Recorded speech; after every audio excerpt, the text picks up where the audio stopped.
উপদেষ্টা professor doctor Mohammad ইউনূসকে যে আজকে দেশনেত্রী বেগম খালেদা জিয়াকে আমন্ত্রণ জানিয়ে আজকে শহীদ প্রেসিডেন্ট জিয়াউর রহমান যে স্বাধীনতা যুদ্ধের সূচনা করেছিলেন, ঘোষণা দিয়েছিলেন, মুক্তিযুদ্ধ শুরু হয়েছিল, সেই ঘোষণাকে তিনি স্বীকৃতি দিয়েছেন এবং সেই সঙ্গে দেশনেত্রী বেগম খালেদা জিয়ার যে আপসহীন সংগ্রাম, এই দীর্ঘ বছর বছর ধরে নিরন্তর সংগ্রাম, সেই সংগ্রামকে তিনি আজকে স্বীকৃতি দিয়েছেন।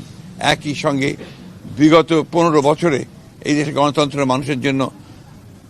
জন্য মানুষের যে সংগ্রাম করেছে, আত্মত্যাগ করেছে, জীবন দিয়েছে, প্রাণ দিয়েছে, তার স্বীকৃতি তিনি দিয়েছেন। তিনি স্বীকৃতি দিয়েছেন আজকে এই জুলাই আগস্ট জনগণ এবং ছাত্রদের অভ্যুত্থানের মধ্য দিয়ে যে প্রাণগুলো চলে গেল তার স্বীকৃতি দিয়েছেন এবং এই গণ অভ্যুত্থানকে তিনি স্বীকৃতি দিয়েছেন। আমরা নিঃসন্দেহে আজকে একথা স্মরণ করতে চাই, আমাদের ভারপ্রাপ্ত চেয়ারম্যান জনাব তারেক রহমান, তিনি আজকে আমাদের মাঝে নেই, তিনি অনেক দূরে আছেন। আজকে তিনিও সম্ভবত সবচেয়ে বেশি আনন্দিত দেশের মানুষের সঙ্গে, দেশের দেশপ্রেমিক সেনাবাহিনীর সঙ্গে, যে আজকে তাদের সবচেয়ে প্রিয় মানুষটি তার যে জায়গা, সেই জায়গায় তিনি যেতে পেরেছেন।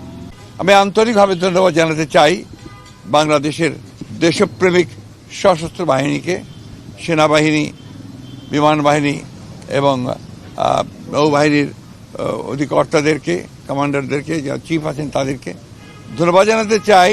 প্রধান গণতন্ত্রের আপসহীন নেত্রী দেশনেত্রী বেগম খালেদা জিয়া, তিনি দীর্ঘ 12 বছর পরে তিনি সশস্ত্র বাহিনী দিবস উপলক্ষে আজকে সেনাকুঞ্জে গিয়েছিলেন এবং আজকের এই ঘটনা নিঃসন্দেহে এই দেশের স্বাধীনতার সার্বভৌমত্বের যে আন্দোলন, রক্ষার যে আন্দোলন, গণতন্ত্র রক্ষার যে আন্দোলন, ফিরে পাওয়ার যে আন্দোলন, সেই আন্দোলনে একটা অনেক বড় ইতিবাচক ভূমিকা পালন করবে।